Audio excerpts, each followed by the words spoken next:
Assalamu alaikum. There are two reasons that you want to watch this video till the end. Number one, you want to know what are those three things that Prophet ﷺ is swearing upon. And number two, Prophet ﷺ has said, "Man sanna fil Islami sunnatan hasanatan fa'amila biha ba'da." Whoever enacts a good practice in Islam and people practice it after him, كُتِبَ لَهُ أَجْرُ مَنْ عَمِلَ بِهِ. It will be written for him the reward of those who has practiced it. وَلَا يَنْقُصُ مِنْ أُجُورِهِمْ شَيْئًا. And nothing will be deducted from their wages. So there is a very good practice mentioned in the upcoming video, and it is quite possible for you to practice it yourself. But in case if you find yourself short of it, then no worries. According to the mentioned hadith, you can share it with others. If they practice it, you will be rewarded the same ajr, the same wages, and nothing will be deducted from them. So let's find out the reason together. Bismillah walhamdulillah wassalatu wassalamu ala rasulillah sallallahu alayhi wa sallam wa ala alihi wa ashabihi ajma'in. قال الله تبارك وتعالى لن تنالوا البر حتى تنفقوا مما تحبون. وقال تعالى ما عندكم ينفد وما عند الله باق. وقال النبي صلى الله عليه وسلم الدنيا ملعونة ملعون ما فيها إلا عالما أو متعلما أو ذكر الله وما والاه. وقال النبي صلى الله عليه وسلم خيركم من تعلم القرآن أو علمه أو كما قال صلى الله عليه وسلم. So respected sir, let me show you something. This is the mosque and Madrasa Ibn Abbas radiallahu anhuma. The Masjid Ibn Abbas radiallahu anhuma is a two-storied mosque with a madrasa inside of it. Memorization, hifz, nadira, and ilm classes are held in the hall of the same mosque. There are both residential and non-residential students studying in this madrasa.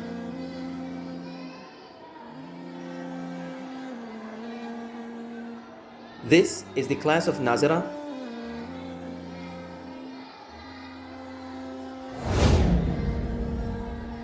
This is the class of the students who are learning ilm. And this is the class of hifz, memorization of Quran. The other gentlemen who are seen, they are the teachers. So these are our dear children, our students, and our future asset. Now let's have a look at some more things.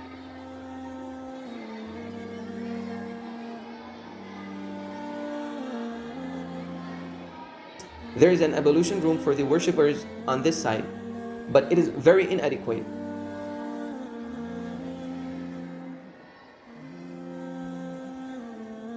And there are the stairs which lead to the second floor on the other side. In spite of being a Jama masjid, a Jama mosque, including every inch of the masjid, it still gets fully packed.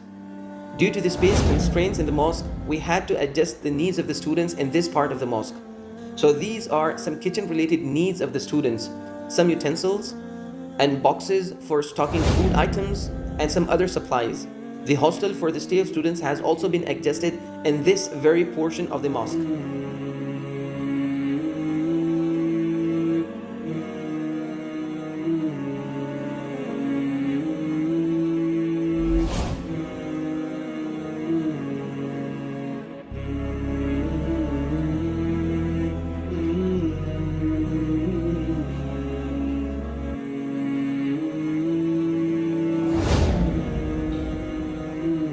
This is a student ablution area and their kitchen, which is very narrow and inadequate.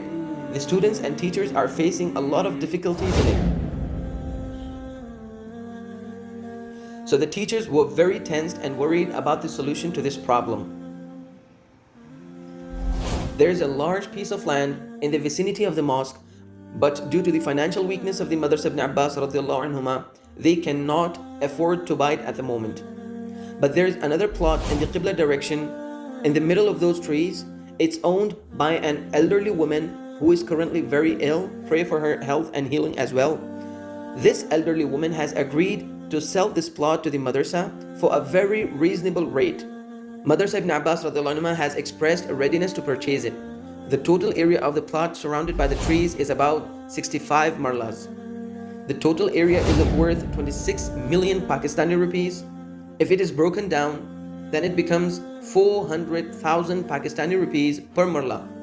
And if it is further distributed, then a place of prayer, that is a place in which one person can offer prayers, and that is a place equal to one musalla, it is worth 12,000 Pakistani rupees.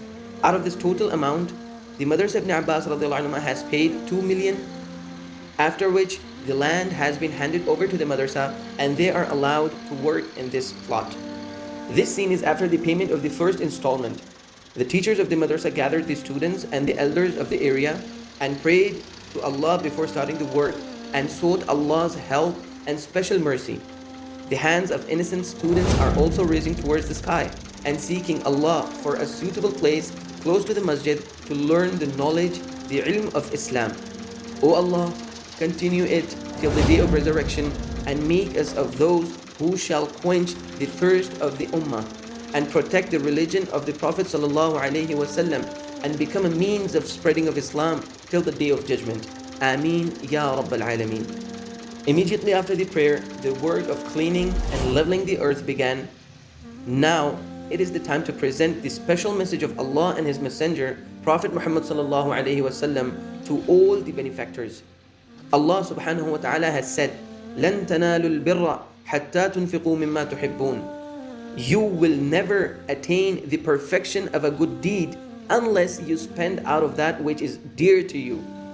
Then in another special message, Allah has said, مَا عِنْدَكُمْ يَنْفَدْ وَمَا عِنْدَ اللَّهِ بَاقٍ. The wealth you have will be lost anyway, and the wealth you have with Allah will remain forever.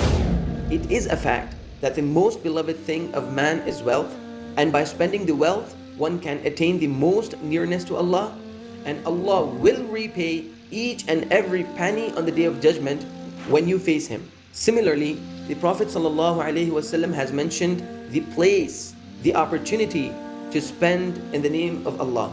The Prophet ﷺ has said, خَيْرُكُمْ مَنْ تَعَلَّمَ الْقُرْآنَ أَوْ عَلَّمَهُ. Those are the best people who either learn the Quran or teach the Quran.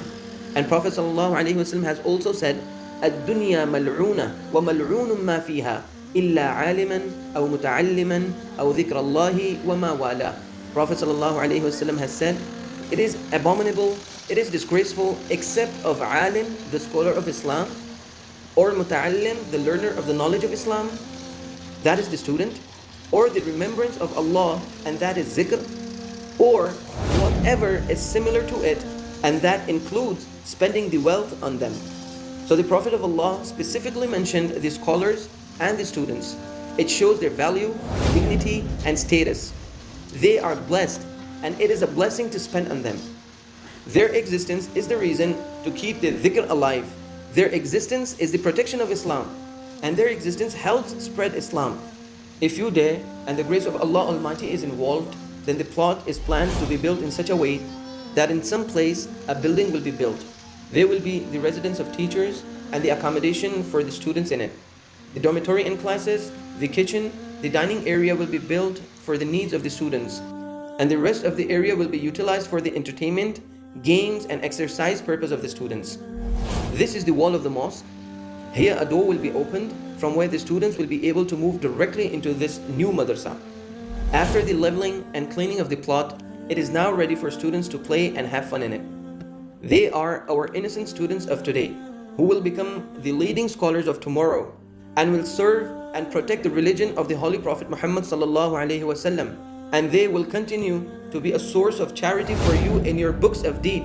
They will be your intercessors on the day of judgment, and it is quite possible that the intercession of these innocent will be the source of your salvation. So the teachers and students of Madrasa Ibn Abbas RA are waiting for your full cooperation and help. Just listen once again to what Allah the Almighty has to say to you. من ذا الذي يقرض الله قرضا حسنا فيضاعفه له أضعافا كثيرة والله يقبض ويبسط وإليه ترجعون. Whoever lends to Allah, he will repay in excess, and Allah is the one who increases and decreases the provision, and to Allah we shall return. إن المصدقين والمصدقات وأقرضوا الله قرضا حسنا يضاعف لهم ولهم أجر كريم. Indeed, the men who give alms, and the women who give alms, and those who lend to Allah, Allah will double their wealth, and Allah has promised them a generous reward. That will be the greatest reward for them, and that is the great paradise. And listen to the message of the Holy Prophet sallallahu alaihi wasallam. وعن أبي كبشة عمرو بن سعد الأنماري رضي الله عنه أنه سمع رسول الله صلى الله عليه وسلم يقول, with the authority of Ibn Kabasha, Amr ibn Sa'd al-Anmari radiyallahu anhu, he says that he has heard Prophet sallallahu alayhi wasallam saying that ثلاثة أقسم عليهن, I swear on three things, وأحدثكم حديثا فاحفظوه, and I'm about to tell you something, you need to memorize it. ما نقص مال عبد من صدقة. Number one, I swear by Allah that wealth will never decrease due to sadaqah. ولا ظلم عبد مظلمة صبر عليها إلا زاده الله عزا. Number two, I swear by Allah that there is no injustice to a person who has been wronged and penalty endured it, except that Allah will increase him in honor. ولا فتح عبد باب مسألة إلا فتح الله عليه باب فقر. Number three, I swear by Allah that whoever opens the door of begging, except that Allah opens the door of poverty for him. And listen to the other one. وعن عائشة رضي الله عنها أنهم ذبحوا شاة. On the authority of Aisha رضي الله عنها, they slaughtered a sheep. فقال النبي صلى الله عليه وسلم ما بقي منها. Prophet صلى الله عليه وسلم asked, what is left of it? قالت ما بقي منها إلا كتفها. She replied, only her shoulder was left. The Prophet ﷺ said, قال بقي كلها غير كتفها. The Prophet ﷺ said, all of it remained other than her shoulder. رواه الترمذي وقال حديث صحيح. The hadith is narrated by Imam Tirmidhi, and he said that it is an authentic hadith. So these are the hadith that clearly say that sadaqah prevents the wealth. Sadaqah increases the wealth. Sadaqah will stay forever. May Allah help us to devote our lives and wealth to the religion of Allah and His Prophet sallallahu alaihi wasallam. وما علينا إلا البلاغ والسلام عليكم ورحمة الله وبركاته.